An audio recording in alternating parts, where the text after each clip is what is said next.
Oi, turma. Do livro Curas Espirituais à Luz da Doutrina Espírita, Maria Fátima Ramos, Rafael Papa, Sérgio Scherce Júnior e Dr. Ludwig, na Revista Espírita, capítulo 16, Simonet, médium curador de Bordeaux. O Fígaro, de 5 de julho, último, dava conta, nestes termos, de um julgamento feito pelo Tribunal de Bordeaux. Nesses últimos tempos, o furor em Bordeaux era ir consultar o feiticeiro de Calderon. Avalia-se em 1.000 ou 1.200 a quantidade de visitas diárias que ele recebia. A polícia, que faz profissão de ceticismo, inquietou-se com semelhante sucesso e quis fazer uma devassa no castelo de Belle-Isle, onde o feiticeiro tinha estabelecido sua morada. Nos arredores da morada do feiticeiro encontrava-se uma multidão acometida de toda espécie de doenças. Grandes damas também aí vinham de carro para consultar o iluminado. Os magistrados, após interrogar o feiticeiro, ficaram convencidos de que se tratava de um pobre louco que era explorado por aqueles que lhe davam hospedagem. Assim, o feiticeiro Simonet não foi envolvido na perseguição que se contentaram em dirigir contra os irmãos Barbier, hábeis comparsas que recolhiam todo o seu lucro da credulidade gascã. Sua casa, que como verdadeiros gascões enfeitavam com o nome de castelo, tinha sido convertida em albergue. Apenas os vinhos aí vendidos nada tinham de comum com os que no Languedoc são chamados vinhos de château. Além disto, eles tinham esquecido de obter uma licença, de modo que a administração das contribuições indiretas havia movido contra eles um processo. O feiticeiro Simonet tinha sido citado como testemunha. Onde aprendestes a medicina, se sois um simples caldeireiro? E o que pensais da revelação? Quem eram, então, os discípulos do Cristo? Que faziam esses pobres pescadores que converteram o mundo? Deus me apareceu. Ele me deu a sua ciência e eu não preciso de remédios. Sou um médico curador. Onde aprendestes tudo isso? Em Allan Kardec. E mesmo, senhor presidente, eu vou-lo digo com todo o respeito possível, pareceis não conhecer a ciência do espiritismo, e eu vos aconselho mesmo a estudá-la. Hilaridade a que não resistiram os próprios juízes. A buscais da credulidade pública, assim, para citar apenas um exemplo, há um pobre cego que toda Bordeaux conhece.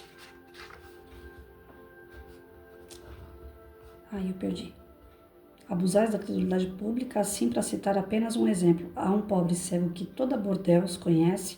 Ele cometeu a fraqueza de ir a vós e vos levava óbolos, que recebia da caridade pública. Devolveste-lhe a visão? Eu não curo todo mundo, mas é preciso crer que eu faço curas, porque no dia em que a justiça veio, havia mais de 1.500 pessoas que esperavam a sua vez. Infelizmente é verdade, o senhor procurador imperial. E se isto continuar, tomaremos uma dessas duas medidas, ou vos citaremos aqui por extorsão, e a justiça apreciará se sois louco, ou tomaremos uma medida administrativa contra vós. É preciso proteger as pessoas honestas contra a sua credulidade. No castelo de Belle-Isle, não pediam dinheiro aos consulentes, apenas lhes distribuíam um número de ordem, pelo qual pagavam 20 cêntimos. Depois havia os que traficavam com esses números, revendendo-os até a 15 francos. Davam comida para os pobres camponeses, por vezes vindo dos limites do departamento. Enfim, havia um recipiente para o depósito de esmolas para os pobres. Desnecessário dizer que os hospedeiros do feiticeiro se apropriavam do dinheiro dos pobres. O tribunal condenou os tais Barbier a 2 meses e 1 mês de prisão, a 300 francos a título de contribuições indiretas. A de Rocher. Eis a verdade sobre Simonet e como se revelou sua faculdade. Os senhores Barbier constroem em Calderan, subúrbio de Bordeaux, um vasto estabelecimento como há vários no bairro, destinado a bailes, núpcias e banquetes, e ao qual deram o nome de Château du Belle-Isle, o que não é mais gascão que o Château Rouge ou Château des Flores de Paris. Simonet ali trabalhava como marceneiro e não como caldeireiro. Durante os trabalhos de construção acontecia muitas vezes que operários se feriam ou adoeciam. Simone é espírita há muito tempo e, conhecendo um pouco do magnetismo, instintivamente foi levado sem desígnio premeditado a deles cuidar pela influência fluídica e curou muitos. A repercussão dessas curas espalhou-se e em breve ele viu uma multidão de doentes a ele acorrerem. Tanto é certo que façam o que fizerem, não tirarão dos doentes o desejo de se verem curados, seja por quem for. Sabemos por testemunhas oculares que a média dos que se apresentavam eram de mais de 1000 por dia. A estrada estava atravancada de veículos de toda espécie, vindos de várias léguas de distância, carretas ao lado de equipagens. Havia pessoas que passavam a noite à espera de sua vez. Mas nessa multidão havia pessoas que necessitavam comer e beber. Os empreendedores do estabelecimento forneciam alimentação e bebida, e isso se tornou para eles um ótimo negócio. Quanto a Simone, que era uma fonte de lucros indiretos, era hospedado e alimentado. Isso era o de menos e não se lhe podia fazer qualquer reproche. Como se acotovelavam à porta para evitar a confusão, tomaram a sábia decisão de dar um número de ordem aos que chegavam, mas tiveram a ideia menos feliz de cobrar 10 cêntimos por número e mais tarde 20 cêntimos, o que, dada a afluência, diariamente perfazia um montante bem considerável. Por menor que fosse essa retribuição, todos os espíritas e o próprio Simone, que não estava metido nisso, a viram com pesar, pressentindo o mau efeito que isso produziria. Quanto ao tráfico de cartões, parece certo que algumas pessoas mais apressadas para entrar mais cedo compravam o lugar de gente pobre que estava à frente, muitos contentes com esse ganho inesperado. Nisto não há grande mal, mas podia e devia certamente resultar em abuso. Foram esses abusos que motivaram a ação judiciária dirigida contra os tais Barbier, como tendo aberto um estabelecimento de consumação antes de se haverem munido de um alvará. Quanto a Simone, não foi posto em causa, mas apenas citado como testemunha. A reprovação geral, que se liga à exploração em casos análogos ao de Simone, é digna de nota. Parece que um sentimento instintivo leva até mesmo os incrédulos a ver no desinteresse absoluto uma prova de sinceridade que inspira uma espécie de respeito involuntário. Eles não creem na faculdade, levam-na em troça, mas qualquer coisa lhes diz que, se ela existe, deve ser uma coisa santa, que não pode, sem profanação, tornar-se uma profissão. Limitam-se a dizer: é um pobre louco de boa fé, mas todas as vezes que a especulação, seja sob que forma for, se mistura a uma mediunidade qualquer, a crítica se julga dispensada de qualquer consideração. Simone cura realmente? Pessoas dignas de fé, muito respeitáveis e que teriam mais interesse em desmascarar a fraude do que em preconizá-la, nos citaram numerosos casos de cura perfeitamente autênticos. Aliás, parece-nos que, se ele não tivesse curado ninguém, já teria perdido todo o crédito. Ademais, ele não tem a pretensão de curar todo mundo, nada promete. Diz que a cura não depende dele, mas de Deus, que é apenas um instrumento e cuja assistência deve ser implorada. Recomenda a prece e ele próprio ora. Lamentamos muito não ter podido vê-lo durante nossos dias em bordéus, mas todos os que o conhecem são concordes em dizer que é um homem suave, simples, modesto, sem jactância nem fanfarronadas, que não procura prevalecer-se de uma faculdade que sabe que pode ser-lhe retirada. É benevolente com os doentes, que encoraja por boas palavras. O interesse que lhes demonstra não se baseia na posição que ocupam. Tem tanta solicitude pelo mais miserável quanto pelo mais rico. Se a cura não for instantânea, o que ocorre muitas vezes, ele aí põe toda a perseverança necessária. Eis o que nos foi dito. Ignoramos quais serão para ele as consequências desse negócio, mas é certo que, se for sincero e perseverar nos sentimentos de que parece animado, não lhe faltarão a assistência e a proteção dos bons espíritos. Ele verá sua faculdade desenvolver-se e crescer, ao passo que haverá declinar e perder-se se entrar no mau caminho, sobretudo se pensar em se envaidecer. Nota: no momento de ir para o prelo, Soubemos que, em consequência da fadiga para ele resultante ao longo e penoso exercício de sua faculdade, mais do que para escapar aos ataques de que era vítima, Simone resolveu suspender qualquer recepção até nova ordem. Se os doentes sofrem por essa abstenção, ao menos se produziu um grande efeito. Então, assim, pelo que eu entendi, o texto é longo, mas... E às vezes algumas palavrinhas atravessam aqui e eu não consigo entender, né? Mas pelo que eu entendi, esse Simonet, ele era um trabalhador que lá no serviço dele, algumas pessoas apareciam doentes, feridas e a sua força, a sua energia era de curador. Então ele conseguia ajudar essas pessoas no serviço dele. Ele conseguia curar ou melhorar o estado de saúde desses trabalhadores que estavam com ele no serviço. Com isso, começou a se propagar que ele era um médium curador. Espírita ele já era, mas ele não sabia que era curador, isso aconteceu naturalmente. Aí foi julgado, né, foi levado até o juiz, por quê? Porque ele começou a fazer isso e outras pessoas se aproveitaram do dom dele. E começaram a cobrar senha, porque começou a aparecer gente de tudo que é lado, muitas pessoas, mais de 1000 por dia, e foi dado senha a essas pessoas. E essas senhas foram cobradas uma taxa pequena, para que elas pudessem ter com ele. Ele não fazia parte desse, como que eu posso dizer? Que aproveitaram dele para ganhar dinheiro, mas ele mesmo não participava dessa questão do recolher dinheiro, ele só estava ali para curar, só estava ali para trabalhar com as pessoas. Mas quem utilizou ele para ganhar estava mal intencionado. Então os espíritos bons acompanhavam Simonet, ajudavam ele nos tratamentos e nas curas.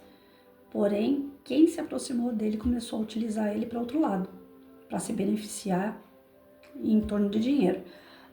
Desculpa.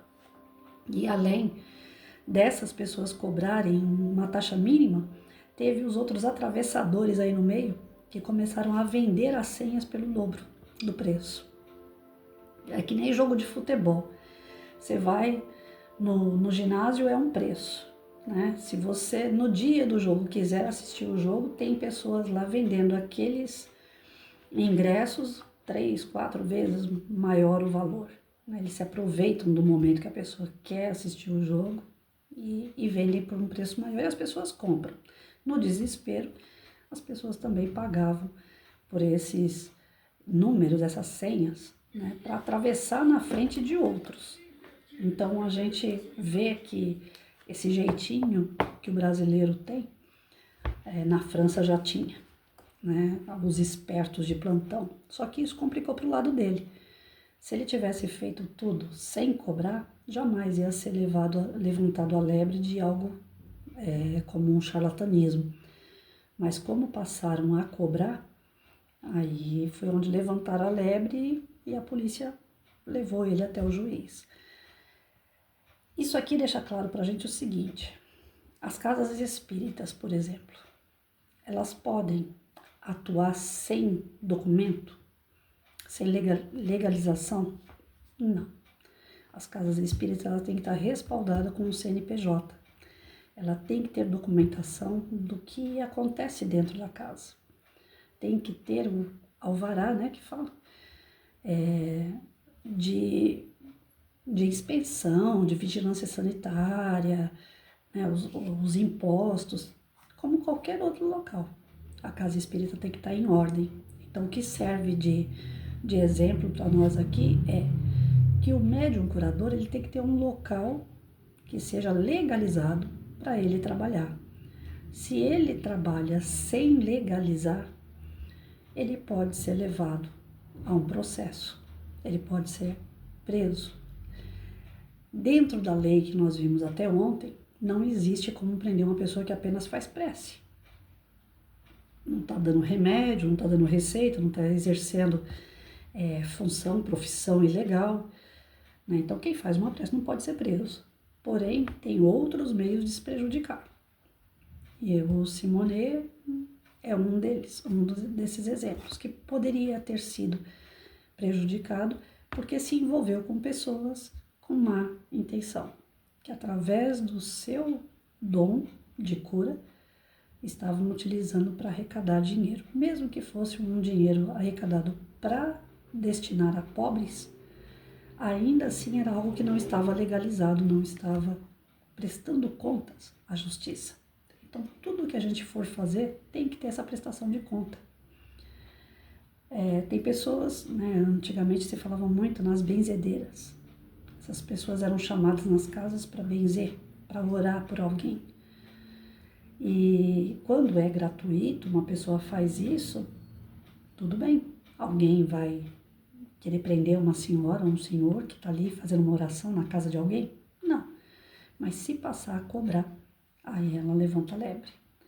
Mesmo sendo considerado algo de fé, nós estamos vivendo num planeta material.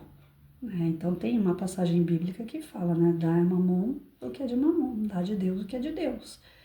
Então aqui nós temos que prestar contas também da parte material. Se envolve dinheiro, é parte material. Agora, se não envolve dinheiro, é só um campo espiritual, então você pode trabalhar tranquilo. No livro dos espíritos, no livro dos médiuns, eles orientam a gente o seguinte, que nós não podemos fazer esse trabalho sem um amparo espiritual. Que o amparo espiritual maior que nós vamos ter dentro de uma casa espírita. Então, todo o trabalho mediúnico é necessário ter esse amparo. Por mais que a gente tenha um contato direto com a espiritualidade, saiba direitinho quem é que está com a gente, que não são obsessores e que a ideia é só fazer o bem, ainda assim pode faltar um pouco esse amparo espiritual, porque fica em aberto, né? Então, nós que estudamos um pouquinho mediunidade dentro da casa espírita, é orientado a gente o quê? Ter um local para trabalhar o campo espiritual. Ali, os amigos espirituais, eles colocam toda a aparelhagem deles, eles têm toda uma proteção para casa e para cada pessoa que vai passar por um tratamento. Esse é o ideal. Então, a casa tendo documentação em ordem, sua prestação de contas, né, seu CNPJ, tendo os médiuns, que são aquelas pessoas comprometidas com a caridade, sem querer nada em troca. Então, uma casa espírita é um local mais sério e mais protegido para que se trabalhe o campo espiritual de tratamento e de cura. Porque se for assim, as pessoas saindo na rua fazendo, né, curar e melhorar a saúde das pessoas só num toque, numa oração, isso vira com certeza, né, um campo muito aberto também para a espiritualidade inferior, porque não é todo mundo que consegue se manter vigilante o tempo todo para que não haja esse tipo de intervenção, né? Então aqui fica claro para a gente o quê? Médium não vai preso, porque ora, mas se ele envolver dinheiro nesse campo de tratamento e cura espiritual, ele pode ser chamado à justiça. Então, o ideal é que se tenham casas documentadas, regulamentadas, né, tudo certinho, como manda o figurino, para que seja protegido tanto na questão de lei como na questão espiritual. Pelo menos foi o que eu entendi. Se caso alguém entendeu de uma outra forma, por favor, coloque aí.